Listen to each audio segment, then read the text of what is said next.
అందరికీ నమస్తేనుల్లా welcome to సాఫ్ సీదా ముచ్చట ఎట్లున్నారోల్లా అందరూ మంచిగున్నారా నేనైతే మంచిగున్నానుల్లా మీ కొరకు ఇలా మంచి మంచి వార్తలు పట్టుకొని వచ్చిన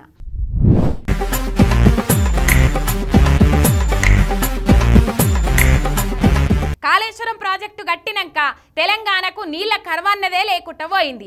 జోర్ ఎండాకాలంలో కూడా చెరువులు నిండుగున్నాయి, కాలువలు వారినాయి, బోర్లల్లా పుష్కలంగా నీళ్ళొచ్చేటి. కానీ ఎలకల బాధకు ఇల్లు గాలబెట్టినట్టు ఒక్క పిల్లరు వంగిందని ప్రాజెక్టే ఊలగొట్టాలి అన్నట్టు మాట్లాడి కాంగ్రెస్ వాళ్ళు వాళ్ళ అజ్ఞానాన్ని బయట పెట్టుకొని పబ్లిక్ల నవ్వుల పాలైనరు. ఇవాళ అదే కాళేశ్వరం ప్రాజెక్టు జలకలతోటి ఎట్లా ఉట్టి పడుతుందో చూపియనీకే బీఆర్ఎస్ ఎమ్మెల్యేలంతా ఆడికి పోయినరు. కాళేశ్వరం ప్రాజెక్టు మీద అవాకులు శవాకులు వేలిన కాంగ్రెస్ వాళ్ళ కండ్లు తెరిపియనీకే, కాంగ్రెస్ కండ్లతోటి చూస్తున్న మేధావుల వంకర తెలివిని చక్కగా చేయనీకే బీఆర్ఎస్ ఎమ్మెల్యేలంతా కాళేశ్వరం టూర్కు పోయినమని చెప్తాండ్రు. మొదలు కరీంనగర్ కాడ ఆగి ఎండిపోయిన ఎల్ఎండి డ్యామ్ను చూసొచ్చిండ్రు. కేసీఆర్ పాలన ఉన్నప్పుడు ఎట్లా కలకలలాడింది ఎల్ఎండి డ్యామ్, 6 నెలలు కాకముందే ఎట్లా ఎండబెట్టిర్రు వీళ్ళని నొసలు కొట్టుకున్నారు.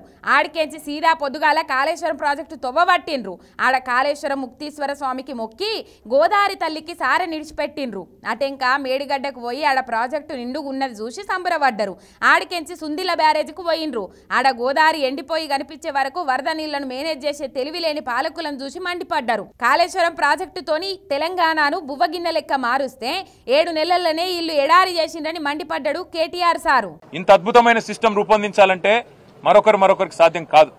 కేసీఆర్ గారు మొత్తం తయారు చేసి మీ చేతిలో పెట్టినారు. మీరు చేయవలసిందల్లా ఒకటే, ఇవాళ ఈ పంప్ హౌజు వెంటనే నడిపితే మేము అడిగినాం, పంపులన్నీ నడుస్తున్నాయా అని అడిగినాం, ఫుల్ కెపాసిటీలో ఉన్నాయా, ఏమైనా సమస్య ఉందా అని అడిగినాం. ఏ సమస్య లేదు సార్ అన్నారు. 17 పంపులు, ఒక్కొక్కటి 40 మెగావాట్ల కెపాసిటీ పంపు అన్ని రెడీగా ఉన్నాయి.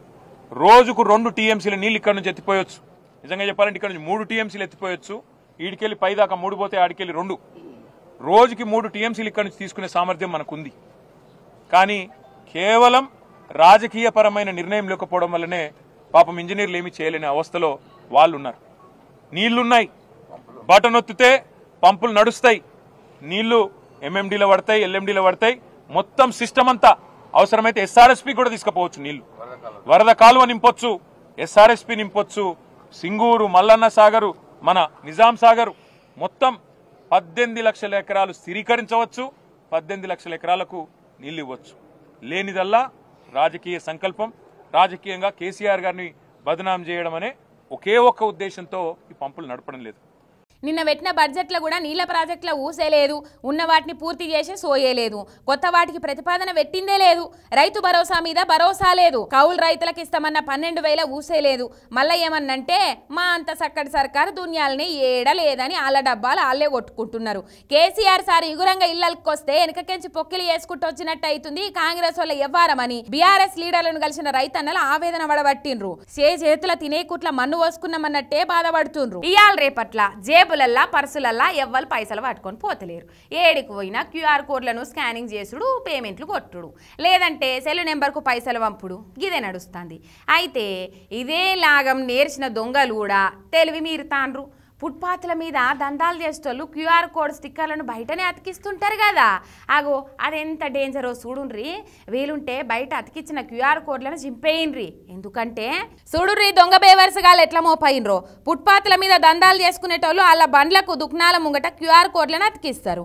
అగో వాటి మీద దొంగ బద్మాషోళ్ళు వాళ్ళ అకౌంట్ క్యూఆర్ కోడ్లను అతికిస్తారు. ఇక ఈ క్యూఆర్ కోడ్ మీద స్కాన్ చేసి పైసలు పంపితే పైసలన్నీ వాళ్ళ అకౌంట్లకు పోతున్నాయి. దందాలు చేసుకునేటోళ్ళ నోట్ల మన్ను పడుతున్నది. ఈ నడుమ ఒక బండైన దుకాణంలో గిట్లనే చేసిండ్రట. పైసలు ఎందుకు అకౌంట్లో పడతలేవని ఏందని క్యూఆర్ కోడ్ను మంచిగా చూస్తే వేరేటోళ్ళ నెంబర్ మీద ఉన్న కోడ్ అంటించిర్రని తెలుసుకొని పరిశాన్ అయిపోయిండు. కాబట్టి మీరు కూడా గిట్లా బయట అంటిపెట్టిన స్టిక్కర్లు ఉంటే ఎంబడే చింపేయిర్రి. ప్లాస్టిక్ బోర్డు మీద కంపెనీలో ఇస్తురు కాబట్టి దంద చాలున్నప్పుడు అది పెట్టుకుంటే అయిపోయి సాప్ బంద్ చేయంగానే మళ్ళీ లోపటేసుకోవచ్చు. అంతేగాని బయట అంటించి పెడితే దొంగ మొక్కపోలు గిట్ల గుండ్లు కొట్టే ప్రమాదం ఉన్నది. పైలం మరి ఈ ముచ్చట మీరు చూసినే కాదు ఇంకో 4గురికి షేర్ కొట్టుండ్రి. అసలు రాష్ట్రంలో శాంతి భద్రతలు ఉన్నాయా అని అనుమానం వస్తుంది వరుసగా అవుతున్న దారుణాలు చూస్తుంటే. పోలీసుల భయం ఉన్నదా, సర్కారోళ్ళ భయం ఉన్నదా అసలు ఈ దొంగ బద్మాషులకు? చిన్నపిల్లల మీద అఘాయిత్యాలు అవుతున్నా ఈ సర్కారు స్పందించదు.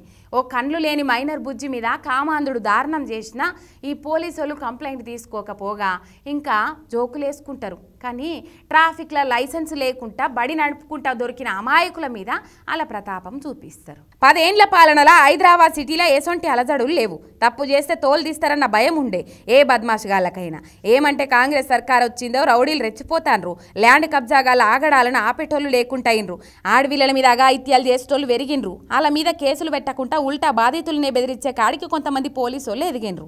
కొంతమంది కాకీలే దొంగలకు సర్ది కడుతురు అన్న మాటలు వినబడుతున్నాయి. ఈ హైదరాబాద్ ఓల్డ్ సిటీ మొగల్పుర సుల్తాన్ షాహీ కాడ చూడుండ్రి, పొద్దుగల్లా ఒక ఆడామె ఇంటి ముంగట బట్టలు ఆరేస్తుంటే ఒక బద్మాషోడు బండి మీద వచ్చి అఘాయిత్యం చేయబోయిండు.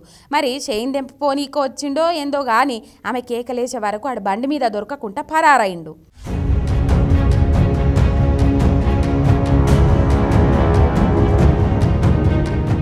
వానెంట పడ్డా లాభం లేకుండా అయింది. సీసీ కెమెరాల్లో ఇదంతా రికార్డ్ అయింది. పోలీసు వాళ్ళకు ఫిర్యాదు అయినరట బాధితులు. కేసు రాసుకొని ఎంక్వైరీ చేస్తాం పోనని చెప్పిరట పోలీసోళ్ళు.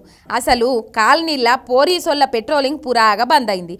కొంతమంది ఎట్టికొచ్చి పాన్ షాపుల తాన హోటళ్ల తాన అడ్డలేసి ఆ మాపటికి మామూలు వసూలు చేసుకొని మామ అనిపించుకొని పోతుర్రు తప్ప గస్తీ తిరుగుతున్నట్టయితే ఏడా గుపిస్తలేదని కాలనీలు ఉండే జనాలు మండిపడుతుండ్రు.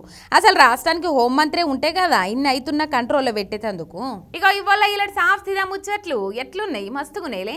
మళ్ళీ ముచ్చట్లు పట్టుకొని వస్తుంది మీరు ఏక. అంతవరకు మీరు చూస్తూనే ఉండుండ్రి మీ మిర్రర్ టీవీ శనార్.